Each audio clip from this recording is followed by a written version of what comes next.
Hidden among the quiet hills of southern Indiana are echoes of an ancient people. We think we know who they were, but do artifacts tell a different story? With a much more mysterious origin. It's a scavenger hunt for ancient secrets, hidden in plain sight. A lost world, but countless unsolved mysteries.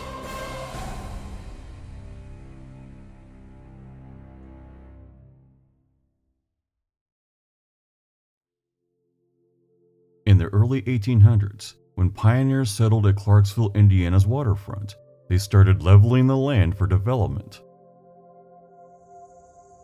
In their way were countless mounds of dirt, which proved to be ancient burial mounds, simple looking on the outside. They had stone chambers on the inside, with skeletons oddly placed in the sitting position. These tombs, often thousands of years old, contained exotic grave goods that were seen as souvenirs. It became a popular hobby to crack one open like an Easter egg and see what kind of prize it had. It was a different time than now.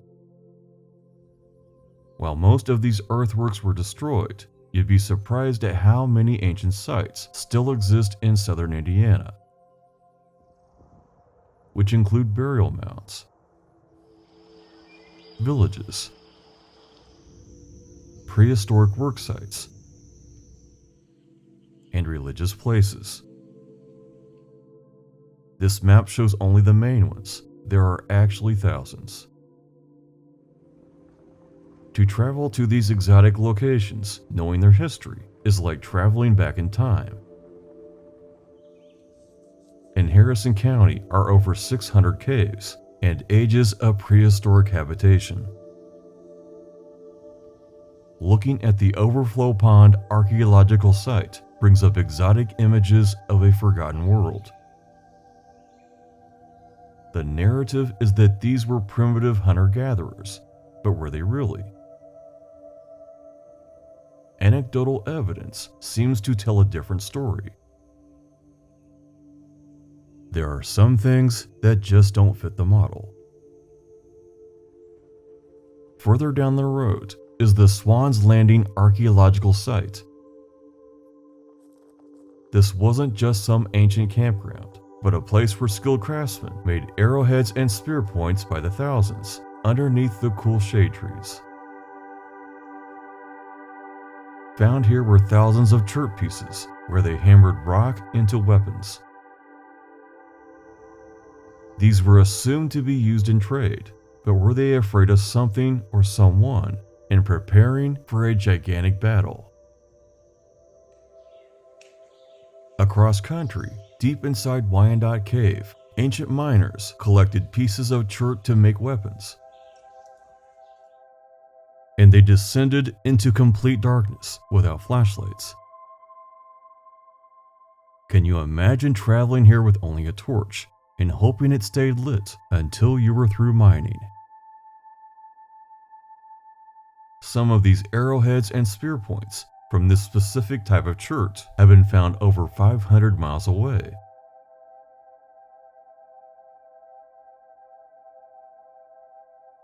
They were extremely high quality and as sharp as a surgeon's scalpel. In many cases, prehistoric tools were simply left behind, such as here at the Potts Creek Rock Shelter. It was as if the people expected to come back but never made it, or something scared them away.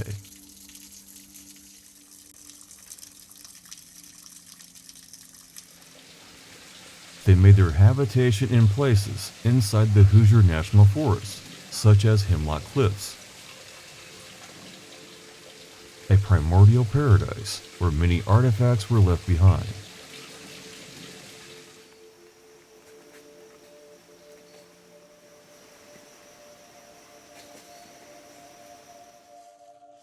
Whomever they were seemed to be religious and buried their dead in special ways and special places.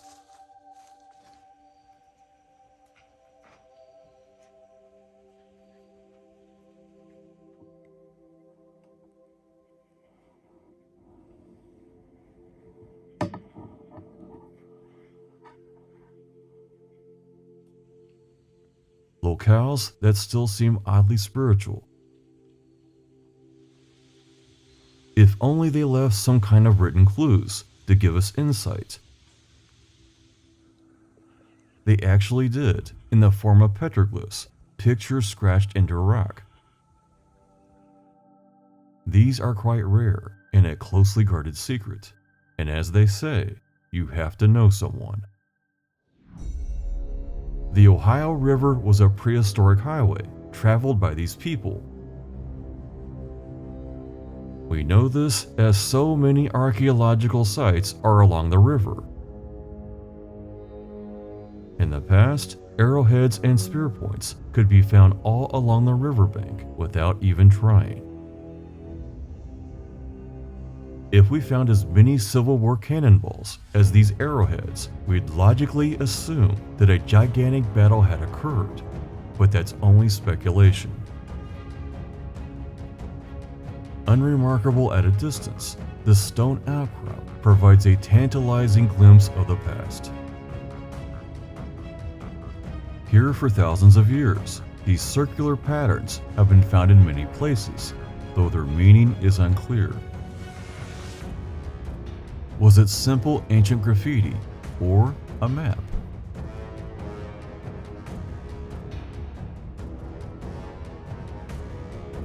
As many earthworks were positioned to align with stars, is it possible that these petroglyphs are doing the same thing?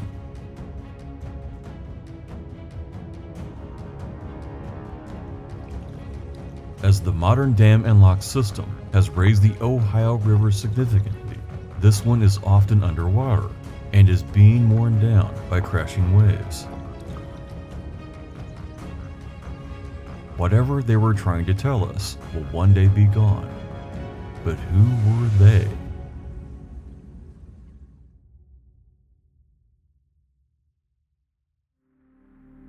While Indiana has had many icons of archaeology, one name stands above the rest: Dr. Glenn Black. Starting off as an amateur with a love of ancient history, he spent decades studying Indiana's prehistoric past. His greatest accomplishment was excavating the Angel Mound site at Evansville. He found over 2.5 million artifacts, and they painted a picture of the ancient past. The people were highly religious, with platform mounds for ceremonies, as well as others for royalty, and burials with fine grave goods. They built city walls as high as 17 feet tall. Again, this begs the question, what were they afraid of? Farmed the land and flourished along the Ohio River, and one day they simply vanished. There are more mounds here than any place in Indiana.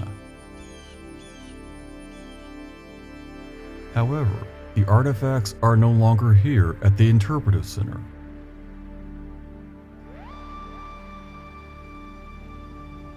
They reside at Indiana University at Bloomington, Indiana. The items paint a picture of civilization. They were much more than hunter-gatherers.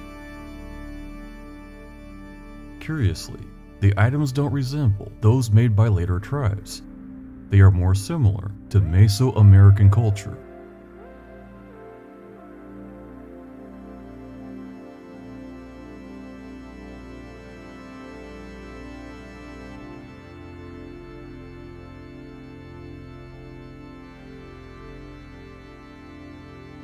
It brings up many questions about origins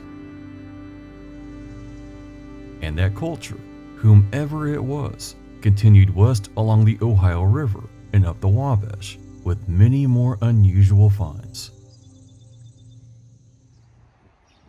In southwest Indiana, Mount Vernon is the last vestige of modern civilization. Hit the restrooms and get snacks. You'll see no more convenience going forward. I was on a mission to find ancient sites in this region, some of the oldest in the Midwest. places that most people pass along the road without ever knowing. But man, if there was only a sign to guide me in the right direction. At the Man Archaeological Site, and yes, that's what it's called, 25 ancient burial mounds and various other earthworks were found across the prairie. Based on a 1974 survey, this may have been the largest Hopewell settlement in the Midwest, with thousands of people living here. Very unusual was the complex pottery. These had patterns identical to those found in prehistoric Georgia settlements. These people were either from there or traded with people that were. Also found were the teeth of grizzly bears, jaguars, and panthers used as jewelry. As none of these animals lived in Indiana, it creates many questions about the migration of prehistoric people, as well as their origins. This hints at a Central and South American connection, long suspected by earlier researchers in the 1800s. Supporting this theory was jewelry cut to look like a jaguar and a serpent with wings, both commonly found in Aztec and Mayan archaeological sites. Furthering the mystery were clay figurines with slanted eyes. These do not resemble later Native American people.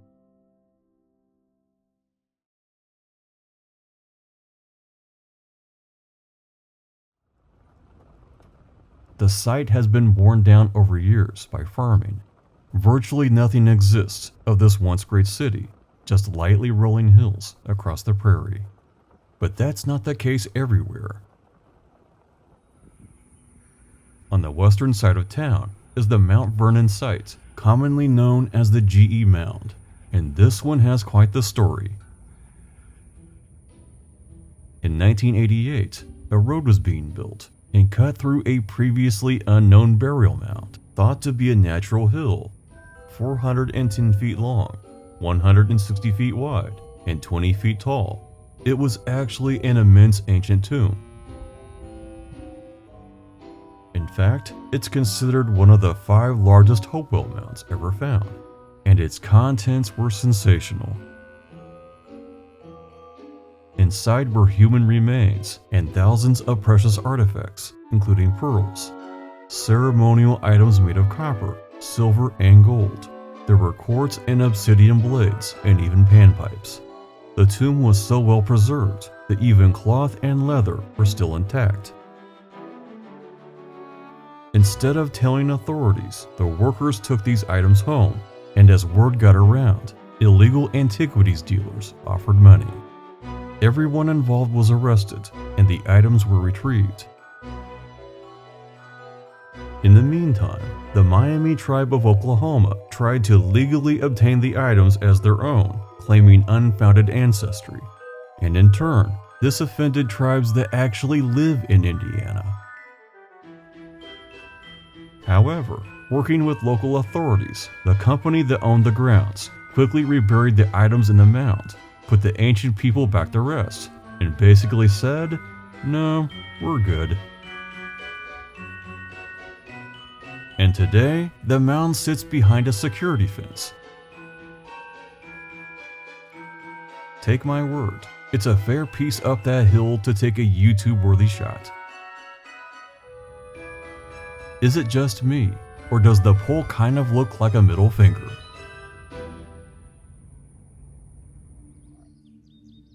Heading further southwest, I came upon the Ashworth site. It is literally right next to the road. It too has an interesting story. In 1947, state archaeologists obtained permission to excavate a field that continually produced artifacts each time the farmer tilled the soil. They ended up finding pottery, arrowheads, scrapers, and a variety of tools over 1,000 years old. But also human remains. It was a man, woman, and child, each buried in rectangular graves. Strangely, their heads were pointed to 305 degrees. In southern Indiana, the sun sets at around 305 degrees during autumn equinox. This could indicate a good understanding of astronomy. For a fact, burial mounds and earthworks are routinely arranged to the position of stars and celestial events. Pretty excited by what they found, the archaeologists covered the site as evening approached. The next day, the farmer told the researchers that based on his religious beliefs, the people needed to be reburied and left alone, which to me sounds like a very noble Hoosier thing to say. The researchers documented their findings and reburied the people.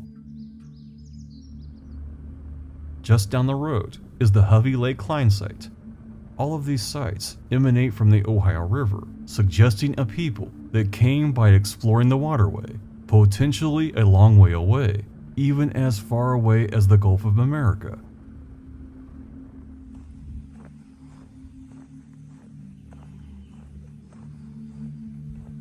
Around 600 years ago, an unknown people built a sizable village. They built a palisade, a tall protective fence around the area,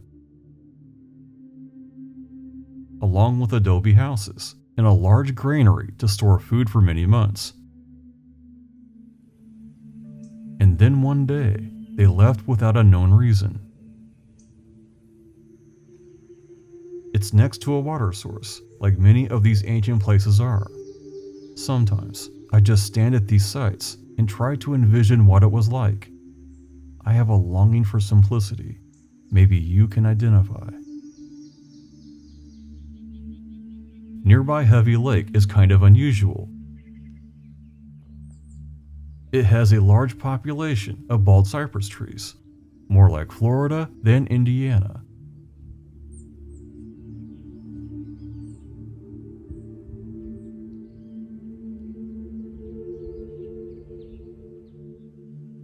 Just like today, it was a popular place to fish in ancient times. Even the equipment was similar, with hooks and sinkers.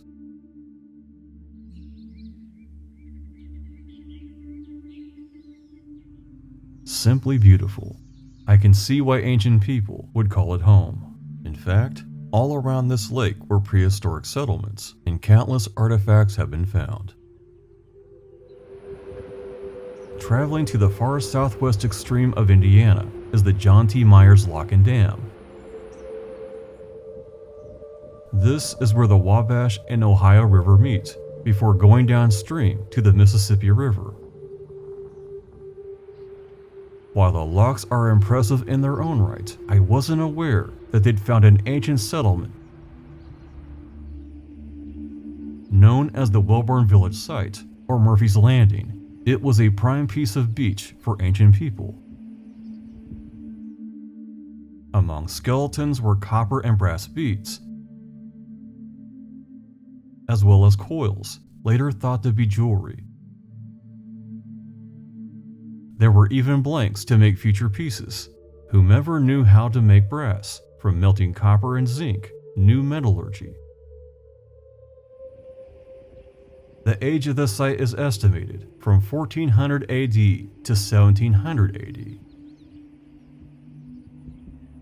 And yes, this is a protected government property.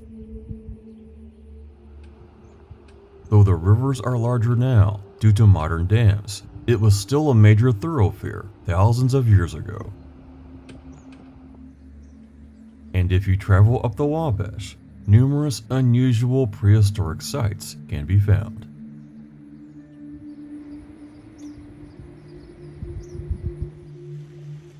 The first archaeology expedition in Indiana was conducted in 1828 by French naturalist Charles Alexander Lesueur. The Wabash River had eroded an ancient burial site, now known as Bone Bank, and exposed not only skeletons, but remnants of a forgotten civilization. kiln-baked pottery, spearheads, and human effigies resembling persons from Mesoamerica. And that was only the beginning. Indiana's first geologist, David Owen, documented numerous burial mounds at New Harmony.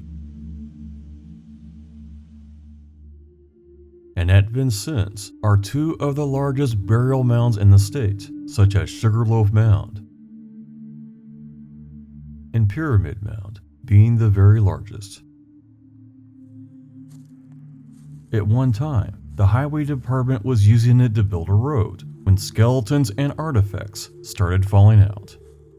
Although a slightly difficult climb, it's at least accessible. So many others are either on government or private property and off limits.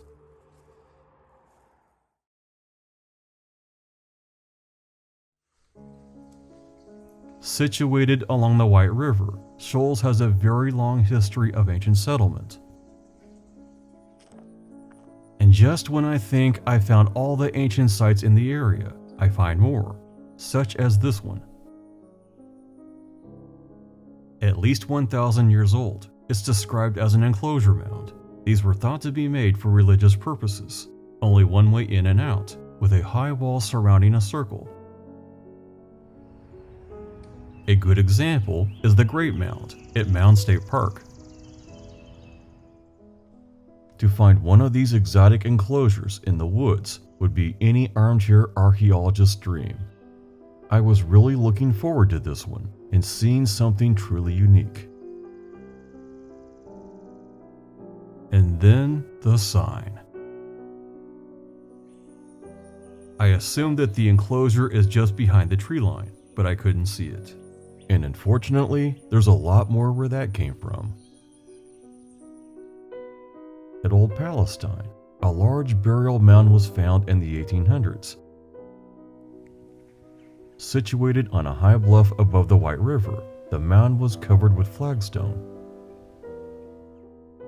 Thought to be built by the Adena people, it was not only over 2,000 years old, but held some very unusual artifacts. It contained many men, women, and children. And at the bottom, in a stone chamber, two people around 6.5 feet tall. They were wearing copper armor and jewelry. A war whistle, such as those of the Aztecs, was also found. But the mound is on private property, and while these strange contents were allegedly sent to the State Museum, there is no record of them today. Not far from Old Palestine, behind Grissom Airport, is the Clampett Archaeological Site. First documented in 1924, remnants of prehistoric buildings and walls were discovered. It was formally studied by Indiana University in 1991 and 1992. Over 10,000 artifacts were found, including stone weapons. But not only are the grounds off limits, you cannot find precise documentation of what they found, only generalities. This is a little mysterious when good documentation of other sites are readily available online. There's an enclosure mound just south of 150, east of West Baden. Further east, a prehistoric village just outside of Paoli. And another at Hardinsburg. An enclosure mound at Villeen. And a large Mississippian settlement at Clarksville with many earthworks. But they all have something in common. The artifacts said to be found are missing.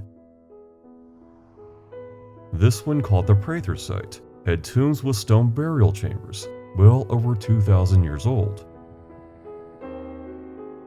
There were raptors made of copper, highly resembling Aztec design, but today, no museum has them in their public inventory.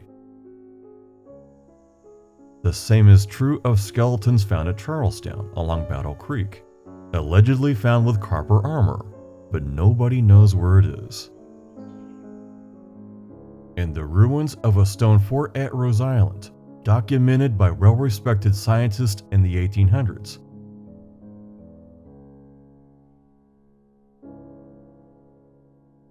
Allegedly dismantled for building houses and bridges.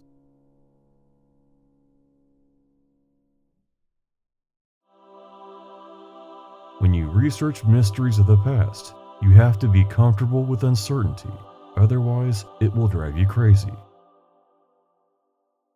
Cultural timelines overlap. DNA tests are inconclusive. Carbon-14 dating is often contaminated or makes assumptions about steady states of decay that may not be true. In the balance is a great and profound mystery, waiting to consume the next eager explorer.